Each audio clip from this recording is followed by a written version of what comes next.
Hello दोस्तों, एक बार फिर अमरेश जीके क्लासेस में आप लोग को स्वागत है। तो एक बहुत बड़ी अपडेट निकल के आ रही है बिहार होमगार्ड बहाली से संबंधित। बहुत से विद्यार्थी को यह सस्पेंस था कि क्या सर 1 अप्रैल से बिहार होमगार्ड का फिजिकल होगा कि नहीं होगा। यह बहुत लोगों को कमेंट आ रहा था, तो हम पहला वीडियो में ही बताए थे कि किसी भी हालत पर 1 अप्रैल से बिहार होमगार्ड का फिजिकल नहीं होगा, क्योंकि जब तक कि आवेदन की प्रक्रिया पूर्ण नहीं होती है तब तक फिजिकल का प्रोसेस नहीं होगा। तो ये बहुत बड़ा अपडेट है। तो सरकारी वेबसाइट के माध्यम से बिहार सरकार के द्वारा एप्लीकेशन के डेट घोषित कर दिए गए हैं। तब बिहार होमगार्ड भर्ती एप्लीकेशन जारी कर दिया गया है, जो 27 मार्च 2025 से स्टार्ट होगा। तो एक बहुत बड़ी अप टू डेट है। जो भी विद्यार्थी बिहार होमगार्ड के लिए तैयारी करते हैं उन लोग के लिए एक बहुत बड़ी अप टू डेट है। तो ये आपका 27 मार्च 2025 से आवेदन की तिथि प्रारंभ हो जाएगी, स्टार्ट हो जाएगी, और 16 अप्रैल 2025 तक इसकी लास्ट डेट होगी। यानी 16 अप्रैल तक आप फॉर्म भर सकते हैं। इसमें अब वैकेंसी की बात करते हैं तो वैकेंसी कितना था तो 15,000 वैकेंसी है। पूरे जिले बिहार के पूरे जिले में कितने हैं 15,000 वैकेंसी है। 16 अप्रैल तक 2025 तक इसका ऑनलाइन स्टार्ट हो जाएगा। तो जो भी विद्यार्थी होमगार्ड के लिए प्रतीक्षा कर रहे थे, इंतज़ार कर रहे थे, उनके लिए बहुत बड़ी अप टू डेट है। तो आगे हम लोग देखते हैं, एक बार फिर से विस्तार से हम लोग देखते हैं कि जो बिहार होमगार्ड के लिए जो भी विद्यार्थी सिलेक्शन होंगे उनका वेतन क्या होगा, पे स्केल क्या होगा, शैक्षणिक योग्यताएं क्या होगी, और फिजिकल में क्या क्या प्रोसेस से गुजरना पड़ेगा। सारा चीज़ इस वीडियो के माध्यम से हम लोग जानेंगे। आप लोग से एक बार रिक्वेस्ट है कि पूरा वीडियो देख करके जाइएगा, ताकि बिहार होमगार्ड से संबंधित सारा जानकारी आपको इस वीडियो में मिलने वाला है। एक चीज़ और आप लोग से रिक्वेस्ट है कि अगर ये वीडियो अच्छा आप लोग को लगेगा तो चैनल को सब्सक्राइब कर लीजिएगा, जिससे क्या होगा कि जो भी मेरे माध्यम से यूट्यूब पर वीडियो डाला जाएगा, नोटिफिकेशन डाला जाएगा, सबसे पहले आपको प्राप्त होंगे। और बेल आइकन को दबा दीजिएगा और वीडियो को भी लाइक कर दीजिएगा। तो चलिए हम आगे देखते हैं। क्या है कि 10वीं ब्रह्मी पास हेतु बिहार में आई बिना परीक्षा होमगार्ड 15,000 पदों की बम्पर भर्ती, यानी पूरी आवेदन की प्रक्रिया। मैंने कह रही कि 10वीं या 12वीं पास जो भी विद्यार्थी हैं सभी लोग इसके लिए आप योग्यता रखते हैं, तो उन लोग सभी लोग इसमें आवेदन कर सकते हैं। सबसे बड़ी अप टू डेट इसमें क्या है कि इसमें जो है से कि फिजिकल के आधार पर वैकेंसी होगी। बहुत से स्टूडेंटों में यह सस्पेंस की स्थिति थी कि क्या सर परीक्षा होगा कि नहीं होगा। तो एक बहुत बड़ी अपडेट है कि इसमें जो है से कि परीक्षा नहीं होगी, यानी कि फिजिकल के आधार पर इसका बहाली किया जाएगा। इस अभी देखिए बिहार पुलिस के होमगार्ड के सरकारी नौकरी निजात दे दी हो गया। ये देखिए सरकारी महानिर्देशक महासमादेष्टा कार्यालय से ये लेटर जारी किया गया है, जिसमें आप देख सकते हैं कि लेटर के माध्यम से बताया गया है कि आवेदन की प्रोसेस जो है, आवेदन की प्रक्रिया जो है आपको कब से है। तो देखिए है आवेदन प्रारंभ करने की तिथि क्या हो गई तो 27/3/2025 से आप आवेदन कर सकते हैं। आवेदन करने की अंतिम तिथि की बात करते हैं तो आवेदन करने की अंतिम तिथि की बात करते हैं तो ये इसमें आपका हो गया। आवेदन करने की अंतिम तिथि कब तक हो गई तो ये 16 अप्रैल से हो जाएगी। आवेदन करने की अंतिम तिथि 16 अप्रैल हो जाएगी, यानी 27/3/2025 से आवेदन प्रारंभ होगा और 16/4/2025 तक का ये चलेगा। तो विशेष रूप से अगर आप जानना चाहते हैं तो सरकारी वेबसाइट भी है ऑनलाइन bhg.bihar.government.in पर भी जा करके आप देख सकते हैं। तो एक बड़ी अपडेट है बिहार होमगार्ड विद्यार्थियों के लिए कि आवेदन की तिथि घोषित कर दी गई है। अब बात करते हैं कि इसकी योग्यताएं क्या हैं और इसकी मापदंड क्या है, इसका वेतन कितना दिया जाएगा, सारा चीज़ हम लोग इस वीडियो में देखते हैं। तो इस वीडियो को स्किप नहीं कीजिएगा, पूरा वीडियो देखिएगा, आप लोग को समझ में आ जाएगा। अब बात करते हैं बिहार पुलिस होमगार्ड की सैलरी क्या होती है। तो अब यहाँ क्या है कि बिहार पुलिस होमगार्ड सैलरी की बात करते हैं तो वेतन और सुविधाएं विवरण देखते हैं। बेसिक पे 15,000 प्रति माह, यानी कि जो आपका बेसिक पे होगा वो 15,000 प्रति माह होगा, माने महीना 15,000 रुपये मिलेगा। लेकिन इसके अलावा आपका डीए मिलता है, डीए भी मिलता है, उसके बाद पीएफ कटौती भी होता है, इसमें मेडिकल अलाउंस भी होते हैं, सारा चीज़। ये बेसिक पे 15,000 की बात करते हैं तो एक बेसिक पे हो गया, यानी कि बेसिक पे के अलावा भी अतिरिक्त अलाउंस होमगार्ड को दिए जाते हैं, जैसे मेडिकल अलाउंस हो गया, महंगाई भत्ता हो गया, सारा चीज़ आपको इसके अंदर मिलेंगे। यानी कि मिला जुला के आपको 30-35 हज़ार तक आपको इसके अंतर्गत मिलेगा। कितना? 30-35 हज़ार तक इसमें आपका सैलरी लगभग आपको बन जाएगा। कितना? 35,000 मंथली आपका इसमें मिल जाएगा। तो ये हो गया। बेसिक पे की बात करते हैं तो कितना हो गया? 15,000 हो गया। सॉरी। तो इसमें ईपीएफ की बात करते हैं तो इसमें ईपीएफ भी सरकार के द्वारा कुछ योगदान के रूप में दिए जाते हैं। तो इसमें ईपीएफ आपका 12% कर्मचारी योगदान और 13% सरकारी योगदान, मतलब आपके वेतन से कुल वेतन का 12% पीएफ के रूप में काटे जाएंगे और 13% जो है कि सरकार के द्वारा दिए जाएंगे। तो एक बड़ी अप टू डेट है। और मेडिकल अलाउंस की बात करते हैं तो मेडिकल अलाउंस 100% आपको उपलब्ध है इसमें होमगार्ड की भर्ती में। आप कुछ लोग का है कि अनुकंपा में होगा कि नहीं सर, तो देखिए अनुकंपा से भी संबंधित हम कुछ देख लेते हैं। इसमें कर्तव्य के दौरान मृत्यु या अपंगता की स्थिति में आश्रितों को नौकरी दी जाएगी। तो बिल्कुल सही है कि इसमें जो है कि कर्तव्य के दौरान अगर किसी भी कर्मचारी को मृत्यु अपंगता होती है तो इसके दौरान क्या होगा, तो अनुकंपा भी दी जाएगी। अनुकंपा पर आश्रित को जिनको सर्विस मुक्त में नाम होगा तो उनको आश्रितों को क्या होगा, नौकरी दी जाएगी। तो बहुत बड़ी अप टू डेट है, आप देख लिए सैलरी से संबंधित। आप बात करते हैं कि कौन से ज़िले में कितनी पोस्ट है, सारा चीज़ हम देखते हैं। तो 15,000 टोटल कुल पोस्ट कितने हैं, तो कुल पोस्ट हो गया 15,000। 15,000 में क्या हो गया, पटना में सबसे ज़्यादा कितना, पटना जिला की बात करते हैं तो पटना जिला में सबसे ज़्यादा 14,079 पद आपका पटना जिला में है। उसके बाद फिर नालंदा में कितना है, 812 है। तो इस तरह से आप जिला वाइज दे सकते हैं। सारा सूची इसमें दिया गया। भोजपुर में 1511 है, रोहतास में 559 है। उसके बाद गया की बात करते हैं तो गया में कितना है, तो गया में आपका 909 हो गया। औरंगाबाद में 217 हो गया। तो इस तरह से पूरा जिला का इसमें सूची दिया गया है। तो टोटल जिला में कितना, 15,000 पद अवेलेबल हो गए। अप्लाई करने के लिए किन दस्तावेजों की आवश्यकता होगी। आप बात करते हैं कि जो भी विद्यार्थी होमगार्ड परीक्षा के लिए आवेदन करना चाहते हैं उनका जो है से कि कौन सी ये सर्टिफिकेट देना होगा, कौन से कागजात अपने पास उसको इकट्ठा करके रखना होगा, सारा चीज़ हम लोग इसमें देखेंगे।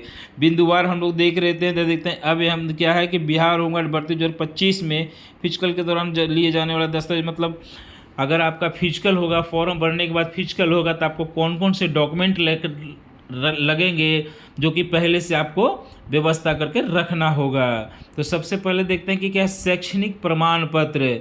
शैक्षणिक प्रमाण पत्र क्या है, मैट्रिक और इंटर की असली मार्कशीट सर्टिफिकेट आपको फिजिकल के समय लाना अति आवश्यक होगा। किसका शैक्षणिक योग्यता में क्या हो गया, तो मैट्रिक और इंटर के असली मार्कशीट सर्टिफिकेट आपको लाना होगा। अगर आप किसी कैटेगरी वाइज से आरक्षण के सुविधा लेना चाहते हैं, जैसे आप एसी में है या एसटी में है, एसी में है या एसटी में है, बीसी में आते हैं, ईबीसी में आते हैं, तो उससे संबंधित जाति प्रमाण पत्र आपको लाना अति आवश्यक है। उससे संबंधित क्या है, जाति प्रमाण पत्र आपका लाना जो अति आवश्यक है। बात है कि आरक्षण का लाभ उन्हीं व्यक्तियों को मिलेगा जो व्यक्ति बिहार राज्य के निवासी हैं, तो उसके लिए प्रूफ के रूप में आपको निवास प्रमाण पत्र की अति आवश्यक होगी। निवास प्रमाण पत्र आप जिस जिले से आवेदन करेंगे वहीं का स्थायी निवासी होना चाहिए। तो एक बहुत बड़ी अप टू डेट क्या बता रहा है, इसमें देखिए बता रहा है कि बहुत सारे विद्यार्थियों में ये प्रश्न था कि क्या सर हम औरंगाबाद के निवासी हैं तो क्या पटना ज़िला में आवेदन कर सकते हैं। कुछ को कलाम था कि सर हम अरवल के हैं तो क्या जहानाबाद में आवेदन कर सकते हैं। तो ऐसा नहीं होगा, आप जहां का निवासी हैं वहीं से आप अपने ज़िला में ही आवेदन कर सकते हैं, क्योंकि जिस ज़िला में आप आवेदन कीजिएगा वहाँ का आपको निवास प्रमाण पत्र रहना अति आवश्यक है। इसलिए जो विद्यार्थी जिस ज़िला से बिलोंग करते हैं आप वहीं का निवास प्रमाण पत्र बनाना होगा और वहीं से आप उसी ज़िला से आप जो है से कि आवेदन कर सकते हैं। आप औरंगाबाद के हैं तो औरंगाबाद में जितने 217 सीट है तो वहीं के लिए उसी ज़िला के होम गार्ड के लिए आप आवेदन कर सकते हैं। पटना ज़िला से बिलोंग करते हैं तो पटना ज़िला के लिए ही होम गार्ड के लिए आप अप्लाई कर सकते हैं। यानी कि अगर आप औरंगाबाद से हैं, अदर ज़िला में आप ऑनलाइन करते हैं तो आपकी आवेदन क्या हो जाएगी, रद्द कर दी जाएगी। तो आप लोग ऐसा न करें। जिस ज़िला के हैं आप, जिस ज़िला के निवासी हैं उसी ज़िला में आप आवेदन करें। बात रह गई अब अगला प्रमाण पत्र की, तो अगला प्रमाण पत्र की बात करते हैं। तो अगला प्रमाण पत्र में क्या होगा, तो अगला प्रमाण पत्र में आपका अगला प्रमाण पत्र की बात करते हैं तो अगला प्रमाण पत्र आधार कार्ड, मतदाता पहचान पत्र, पैन कार्ड, यानी कि प्रूफ से संबंधित आपको आधार कार्ड रहना जरूरी है। अगर आधार कार्ड नहीं रहेगा तो क्या होगा, मतदाता पहचान पत्र, वोटर आईडी कार्ड भी रहेगा तो चलेगा, या तो पैन कार्ड, यानी तीनों में से एक चीज़ आपको रहना अति आवश्यक है। ऑनलाइन आवेदन की पावती प्रिंट आउट मैंने कह रहे हैं कि जब आप फिजिकल देने जाइएगा तो जिस समय आप आवेदन किए हैं उसका प्रिंट आउट लेना नहीं भूले। मैंने आवेदन का एक प्रिंट आउट भी अपने साथ रखे। 2 पासपोर्ट साइज की रंगीन फ़ोटो, मैंने फिजिकल के समय क्या होगा, तो फिजिकल के समय आपको 2 रंगीन पासपोर्ट साइज का फ़ोटो भी ले जाना है। कैटेगरी वाइज सर्टिफिकेट, यानी कि कह रहा है फिजिकल टेस्ट पास करने के बाद आवश्यक होगा। मैंने कैरेक्टर सर्टिफिकेट, मतलब कैरेक्टर सर्टिफिकेट का मतलब कर रहा है कि आपका कैरेक्टर साफ सुथरा है कि नहीं। वो कैरेक्टर सर्टिफिकेट आपका जिला से भी बनता है या प्रखंड से बनता है, तो उसको जिसको हम आचरण प्रमाण पत्र बोलते हैं, तो आचरण प्रमाण पत्र भी आपको रहना अति आवश्यक है। उसके बाद कहते हैं मेडिकल सर्टिफिकेट, फिजिकल फिटनेस के लिए आपको मेडिकल सर्टिफिकेट भी उसमें बनेगा, तो उसमें भी आपको ले जाना जरूरी है। डोमिसाइल प्रमाण पत्र, बिहार के स्थायी निवासी होने का प्रमाण पत्र। अगर आप दावा करते हैं कि हम बिहार के निवासी हैं तो उसके लिए डोमिसाइल प्रमाण पत्र की भी आवश्यकता होती है, जिसको हमको क्या बोलते हैं, आवासीय प्रमाण पत्र। अगर आवासीय प्रमाण पत्र यह प्रूव करता है कि आप बिहार का निवासी हैं तो आपको अति आवासीय प्रमाण पत्र भी साल भर के अंदर का बना हुआ होना अति आवश्यक है। अब बात करते हैं EWS के, EWS प्रमाण पत्र। तो जो EWS से बिलोंग करते हैं, यानी यदि आप आर्थिक रूप से कमज़ोर वर्ग में आते हैं तो EWS सर्टिफिकेट भी आपको बनाना अति आवश्यक है। नौकरी संबंधी कोई भी पूर्व अनुभव प्रमाण पत्र, मतलब कि नौकरी से संबंधित आपके पास कोई भी पूर्व से अनुभव प्रमाण पत्र है तो वो भी आप सर्टिफिकेट के साथ, प्रमाण पत्र के साथ ला सकते हैं, तो उसमें भी आपको कुछ रिवेट दिया जाएगा। पुलिस क्यूरेंस सर्टिफिकेट यदि भर्ती नोटिस में मांगा जाए, ये छोड़िए, ये सब नहीं है। बैंक पासबुक की कॉपी भुगतान प्रक्रिया के लिए, और मोबाइल नंबर, ईमेल आईडी जो भी सक्रिय है, मतलब कि सारा चीज़, ईमेल आईडी भी का भी ला सकते हैं, और बैंक का पासबुक उसमें जब आपका फिजिकल हो जाएगा तब। सभी दस्तावेज डॉक्यूमेंट की मूल प्रति के साथ आपको स्वयं अभिप्रमाणित छाया प्रति के साथ तैयार रखना रखना होगा आदि। मैंने कह रहा है कि जितने भी आपका शैक्षणिक योग्यता से संबंधित मूल प्रमाण पत्र है, सभी का एक एक कॉपी छाया प्रति, यानी कि मूल प्रमाण पत्र का फोटो कॉपी करवा करके अभी प्रमाणित छाया प्रति, मतलब जितना भी डॉक्यूमेंट आपका है उसको फोटो कॉपी करवा करके उस पर स्वयं से अभी प्रमाणित करना पड़ेगा, मानी सब पर अपना साइन करना पड़ेगा। उस तरह का वो फोटो कॉपी कर करके आप डॉक्यूमेंट के सारा लाइएगा। वीक सभी दस्तावेजों को आपको पहले से तैयार करके रखना होगा, मानी जितना डॉक्यूमेंट हम बताए हैं इसके माध्यम से वो सारा डॉक्यूमेंट आप अभी से ही बनाने के लिए लग जाए। अगर आपके पास इसमें से कोई भी डॉक्यूमेंट नहीं है तो अभी से लग जाए, अन्यथा आप फॉर्म भरने से वंचित रह जाएंगे। तो जितने भी डॉक्यूमेंट हम ऊपर में बताए हैं सारा डॉक्यूमेंट आपको बना लेना है। अप्लाई करने के लिए अब बात करते हैं कि अप्लाई के प्रोसेस क्या होगा। अप्लाई करने के लिए कितना उम्र होगा, कौन से व्यक्ति इसके लिए अप्लाई कर सकते हैं। तो अप्लाई की बात करते हैं तो यहाँ पर हम आप सभी उम्मीदवारों को बिहार पुलिस होमगार्ड रिक्रूटमेंट 2025 के अप्लाई करना चाहते हैं तो अनिवार्य आयु के लिए बारे में बताना चाहते हैं। इस प्रकार है, तो क्या है कि जो भी व्यक्ति, सभी आवेदकों की आयु कम से कम 19 साल होना चाहिए। माने जो भी विद्यार्थी होमगार्ड के लिए अप्लाई करना, जो भी व्यक्ति सभी होमगार्ड के लिए आवेदन करना चाहते हैं उनकी उम्र सीमा कम से कम 19 वर्ष होना अति आवश्यक है। वो 19 वर्ष से कम उम्र के लोग आप इस आवेदन को नहीं कर सकते हैं। तो कह रहा है कि होमगार्ड के लिए न्यूनतम उम्र सीमा कितना हो गया, तो न्यूनतम उम्र सीमा कितना हो गया, तो 19 वर्ष हो गया। आवेदकों की अधिकतम उम्र सीमा की बात करते हैं तो 40 वर्ष, यानी कि न्यूनतम उम्र सीमा जो भी विद्यार्थी होमगार्ड के लिए अप्लाई करना चाहते हैं उनके न्यूनतम उम्र सीमा कितना हो गया, तो 19 वर्ष हो गया।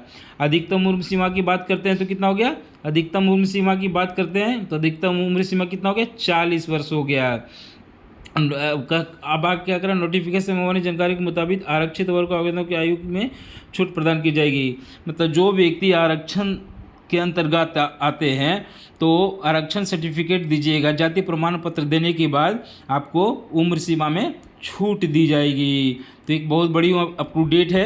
उसके बाद हम आगे देखते हैं कि अप्लाई करने के लिए क्या क्वालिफ़िकेशन, योग्यता क्या है। आप होमगार्ड के लिए अगर अप्लाई करना चाहते हैं तो उसके लिए आपका क्वालिफ़िकेशन क्या होना चाहिए, योग्यता क्या होगा, इसके बारे में हम जान लेते हैं। तो कह रहा है कि वे सभी आवेदक युवा आवेदन बिहार होमगार्ड 2025 ऑनलाइन आवेदन करना चाहते हैं तो उनके लिए कम से कम मान्यता प्राप्त बोर्ड से क्या कर रहा है, मान्यता प्राप्त बोर्ड से 10वीं या 12वीं पास होना अति आवश्यक है। उसके बाद विस्तृत शैक्षणिक योग्यता क्वालिफिकेशन जानकारी ऑफिशियल नोटिफिकेशन प्रदान की जाएगी। मतलब जो नोटिफिकेशन के माध्यम से जो भी योग्यता तय की जाएगी उससे संबंधित आपको कागजात रखना पड़ेगा। तो हम लोग देखते हैं जाने क्या होगा सिलेक्शन प्रोसेस, चयन प्रक्रिया। मतलब कि होमगार्ड का चयन प्रक्रिया क्या होगा, सिलेक्शन प्रक्रिया क्या होगा, ये हम पूरी जानकारी लेते हैं। तो क्या क्या यहाँ पर कुछ भी नहीं है, पूरी चयन प्रक्रिया क्या है। तो सबसे पहले शारीरिक दक्षता पीटी परीक्षा ली जाएगी। मनी कह रहा है, देखिए यहाँ पर क्लियर विभाग क्या कर दिया है। बहुत लोग को था कि क्या होगा कि परीक्षाएँ होंगी तो ये होगा वो होगा, बहुत सारे लोग बोल रहे थे, लेकिन ऐसा कुछ नहीं है। सरकारी साइट पर दिया गया क्या है कि शारीरिक, पहले क्या आ गया, फॉर्म भरने के बाद क्या होगा, पीटी परीक्षा होगी, यानी शारीरिक दक्षता परीक्षा होमगार्ड के लिए ली जाएगी। इसके बाद चयन अभ्यर्थियों को मेडिकल टेस्ट होगा। मतलब पीटी होने के बाद क्या होगा, जो भी पीटी में विद्यार्थी क्वालिफाई करेंगे उनका क्या होगा, मेडिकल टेस्ट लिया जाएगा। मेडिकल टेस्ट के बाद क्या होगा, अंत में डॉक्यूमेंट वेरिफिकेशन किया जाएगा। मतलब जो फॉर्म भरने के बाद 27 मार्च से 16 अप्रैल के बीच जो भी विद्यार्थी फॉर्म अप्लाई करेंगे तो फॉर्म अप्लाई करने के बाद क्या होगा कि फिजिकल के लिए एक निश्चित डेट दिया जाएगा। उस डेट पर जो भी विद्यार्थी फिजिकल यानी पीटी पास करेंगे उनको क्या होगा, तो मेडिकल के लिए आगे प्रोसेस मेडिकल के लिए आगे उन्हें भेजा जाएगा। और जो व्यक्ति मेडिकल पास कर जाएंगे उनको क्या होगा, डॉक्यूमेंट वेरिफिकेशन किया जाएगा, मतलब आपका कागजात का जांच पड़ताल किया जाएगा कि आपके पास जो भी कागज है वह मूल प्रमाण पत्र सही है कि गलत है, वो सारा चीज़ क्या होगा, जांच होगा। जांच करने के बाद फिर क्या होगा, आपको अंतिम रूप से सूची प्रकाशित की जाएगी। क्या करें, उपयुक्त प्रमाण चयन प्रक्रिया सिलेक्शन प्रोसेस की तैयारी शुरू कर दी जाएगी। जब पूर्ण रूप से सभी चीज़ में आप पास हो जाएंगे तो होम गार्ड के लिए प्रोसेस आगे बढ़ाया जाएगा। अब बढ़ते परीक्षा वितरण की बात करते हैं। क्या है, परीक्षा में शामिल गतिविधियाँ क्या होगा, तब बात करते हैं फिजिकल, यानी कि फिजिकल टेस्ट क्या होगा, फिजिकल टेस्ट में क्या क्या प्रोसेस रहेंगे उसके बारे में हम लोग देख लेते हैं। तो क्या परीक्षा में शामिल गतिविधि में क्या, दौड़, लंबी कूद, मैंने सबसे पहले क्या हो, दौड़ होगा, लंबी कूद होगी, ऊंची कूद होगा, गोला फेंक। मैंने फिजिकल में 4 चीज़ से 4 प्रोसेस से आपको गुजरना पड़ेगा। क्या क्या, 4 प्रोसेस से गुजरना पड़ेगा। कौन कौन, तो सबसे पहले प्रोसेस क्या है, तो सबसे पहले दौड़ के प्रोसेस है। दौड़ में आप क्वालिफाई कर जाएंगे तो फिर क्या होगा, लंबी कूद होगी, लंबी कूद के बाद क्या होगा, ऊंची कूद होगी, और लास्ट में गोला फेंका जाएगा। यानी कि फिजिकल के आधार पर आपका मेरिट बनेंगे। इसमें क्या देखिए, इसमें स्पष्ट बोल दिया है, क्या है, इसमें लिखित परीक्षा नहीं होगी। क्या बोला है कि होम गार्ड का जो भर्ती निकला उसमें लिखित परीक्षा नहीं ले जाएगी।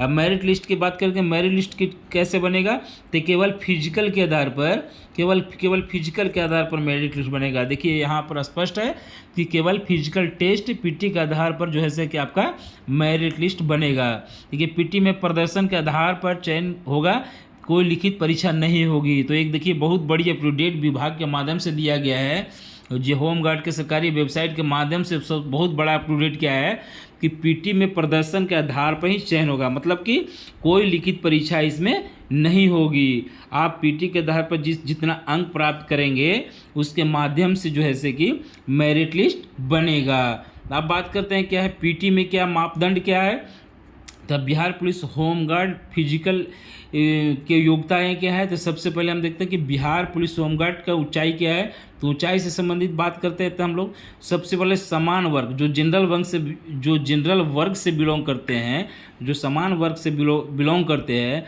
उनकी कितना हाइट हो गया, तो 165 सेंटीमीटर हो गया। अनुसूचित जाति अनुसूचित जनजाति माने एसी एसटी से जो बिलोंग करते हैं उनके लिए कितना हो गया, तो 162 सेंटीमीटर हाइट हो गया।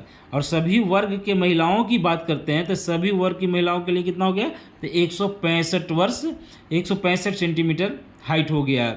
अब बात करते हैं हम लोग चेस्ट, सीना की मापदंड क्या है। तो सीना की मापदंड की बात करते हैं तो सिर्फ पुरुष उम्मीदवार के लिए ही सीना का मापदंड होता है। तो जो समान वर्ग से बिलोंग करते हैं उनको क्या है, 81 से 86 सेंटीमीटर होना चाहिए। मतलब ये क्या है कि 81 से 86 क्या है, तो 81 जो है ऐसे कि बिना फुलाए सिंपल रूप से आपको नापा जाएगा, जिसमें आपका 81 सेंटीमीटर होना चाहिए। उसके बाद क्या होगा कि फिर आपको बोला जाएगा कि आप सीना को फुलाइए। उसके बाद फुलाने के बाद आपका क्या होगा, 86 सेंटीमीटर आपका सीना होना चाहिए। माने कि बिना फुलाए और फुलाने के बाद आपको 5 सेंटीमीटर का क्या होगा, डिस्टेंस होना चाहिए। क्या होगा, 5 सेंटीमीटर का अंतर होना चाहिए।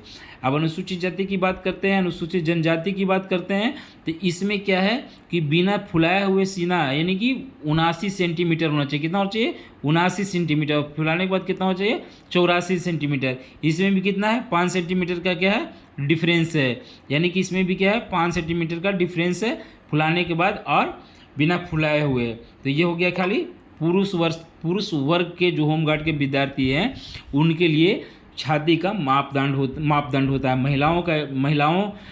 महिला जो है होमगार्ड के विद्यार्थी हैं उनके लिए ये प्रोसेस नहीं होते हैं। अब बात करते हैं दौड़ की बात करते हैं। तब पहले हम देखते हैं पुरुष वर्ग की दौड़ की बात करते हैं। तो पुरुष वर्ग में दौड़ क्या है, पुरुष उम्मीदवार की होती है 6 मिनट में 1.6 किलोमीटर का दौड़ होता है। मानी कि 1.5 किलोमीटर आपको 6 मिनट में पार करना है। उसमें महिला उम्मीदवार को कितना है, तो महिला उम्मीदवार का क्या है 1 किलोमीटर 5 मिनट में। पुरुष का वही 6 मिनट में 1.5 किलोमीटर दौड़ना होता है। वहीं जो है से महिला का कितना होता है 5 मिनट में 1 किलोमीटर की दौड़ पास करना पड़ता है जिससे आप क्वालिफाई करेंगे, और उससे कम समय में अगर लाते हैं तो उसके आधार पर आपको अंक निर्धारित किए जाते हैं। ऊंची कूद की बात करते हैं तो न्यूनतम ऊंची कूद कितना है 12 फीट, पुरुष के लिए कितना है 12 फीट। अगर 12 फीट आप करते हैं, 12 फीट अगर बिकते हैं ऊंची कूद, 12 फीट अगर ऊंची कूद कूदते हैं तो आप जो है सो होम गार्ड के लिए आप योग्य हैं। अन्यथा 12 फीट से कम कूदते हैं तो आपको अयोग्य घोषित करके वहाँ से हटा दिए जाएंगे। 12 फीट से अधिक जितना आप कूदेंगे उसके आधार पर अंक वहाँ निर्धारित किए गए हैं, जो कि आगे चल कर के मेरिट लिस्ट में आपको महत्वपूर्ण भूमिका निभाएगी। महिला की बात करते हैं तो न्यूनतम ऊंची कूद कितना है, तो न्यूनतम ऊंची कूद 9 फीट हो गया। यानी कि कोई भी महिला 9 फीट से कम कूदती है लॉन्ग जंप में, क्या लॉन्ग जंप में अगर कम कूदती है 9 फीट से तो उनको वो क्या अयोग्य घोषित कर दिए जाएंगे। पुरुष में क्या है लॉन्ग जंप कितना है तो 12 फीट है, और महिला को कितना है तो 9 फीट है। अब गोला फेंक की बात करते हैं तो पुरुष के गोला फेंक क्या है 16.16 फीट। यानी कि जो भी पुरुष कैंडिडेट हैं उनको क्या है 16 पाउंड का एक गोला होता है, उसको उनको कम से कम 12 फीट आपको बिगना होगा। अगर 12 फीट से आप कम बिकते हैं तो आप अयोग्य घोषित कर दिए जाएंगे। और 12 फीट से ये 16 पाउंड का जो गोला है वह 16 फीट बिगना होता है पुरुष वर्ग को। अगर 16 फीट से कम बिकते हैं तो आप अयोग्य घोषित कर दिए जाएंगे। और 16 फीट से जितना ज़्यादा आगे बिकेगा उसके आधार पर क्या होगा आपको नंबर मिलेंगे जो मेरिट लिस्ट में काम आएगा। महिला उम्मीदवार को बात करते हैं तो महिला उम्मीदवार को 12 पाउंड का गोला होता है जो 12 फीट बिकना पड़ता है। कोई भी महिला 12 फीट से कम अगर बिकती है तो उन्हें अयोग्य घोषित कर दिया जाएगा, और 12 फीट से अधिक बिकती है तो उनको अतिरिक्त पॉइंट दिया जाएगा जिससे कि मेरिट लिस्ट में उनको काम आएगा, और उसी के आधार पर उनको सिलेक्शन होगा। यानी कि फिजिकल के बाद मेडिकल के लिए उन्हें आगे भी भेजा जाएगा। अब करते हैं स्टेप।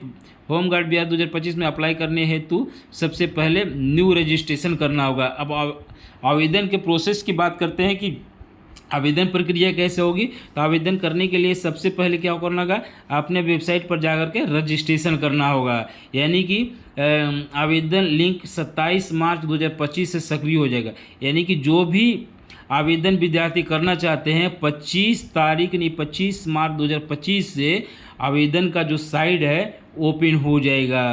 क्या होगा तो ओपन हो जाएगा। वहाँ पर क्या करेगा, यहाँ पर आवेदन के क्लिक माने कि जो सरकारी वेबसाइट पर आप जा करके 27 तारीख से आप आवेदन कर सकते हैं। अब वहाँ पर क्या होगा रजिस्ट्रेशन पहले करना होगा। फिर रजिस्ट्रेशन जब करिएगा तो सेकेंड स्टेप आएगा। क्या होगा सेकेंड स्टेप नहीं, पोर्टल में लॉगिन मतलब जब रजिस्ट्रेशन कीजिएगा तो ये क्या होगा लॉगिन पासवर्ड है मिलेगा। लॉगिन पासवर्ड के माध्यम से फिर आप पोर्टल पर जा करके अपना फॉर्म को भर सकते हैं। तो ये सारा प्रोसेस आप देख सकते हैं। अगर आप साइट पर जाइएगा तो उसका लिंक भी यहाँ अवेलेबल करा दिया गया है, आप इस लिंक के माध्यम से भी भर सकते हैं। तो सारा चीज़ आप अभी होमगार्ड से संबंधित आप लोगों ने देख लिया, बहुत ही उपयोगी है। तो आप लोग जा कर के 27 मार्च के पहले सारा डॉक्यूमेंट जो भी डॉक्यूमेंट बताया गया सारा डॉक्यूमेंट आप लोग अपना पूरा कर लीजिए, और पूरा करके अपना पूरी तरह से तैयारी करते हुए 27 मार्च से आवेदन का प्रक्रिया स्टार्ट होगा, और आप लोग आवेदन 16 अप्रैल के पहले कर दें और सारा डॉक्यूमेंट आप लोग व्यवस्था कर लें। तो ये एक बहुत बड़ी अप्रूव डेट है आप लोगों के लिए। तो आप लोग को ये वीडियो कैसा लगा कमेंट में ज़रूर बताइएगा, और होम गार्ड से संबंधित जो भी समस्या होगा आप कमेंट बॉक्स में लिख करके बताइएगा। हम हर संभव प्रयास करेंगे कि सभी को कमेंट पढ़े और सबको जवाब दे। यह वीडियो कैसा लगा आप लोग कमेंट में लिखिएगा। अगर चैनल को सब्सक्राइब नहीं किए हैं तो चैनल को सब्सक्राइब कर लीजिएगा, बेल घंटी को दबा दीजिएगा, ताकि क्या होगा कि हम जो भी नोटिफिकेशन अपने चैनल पर डालेंगे, जो भी वीडियो हम चैनल पर डालेंगे सरकारी जॉब से संबंधित, आपको तुरंत सूचना प्राप्त होगा। तो इसी के साथ दोस्तों जय हिंद जय भारत।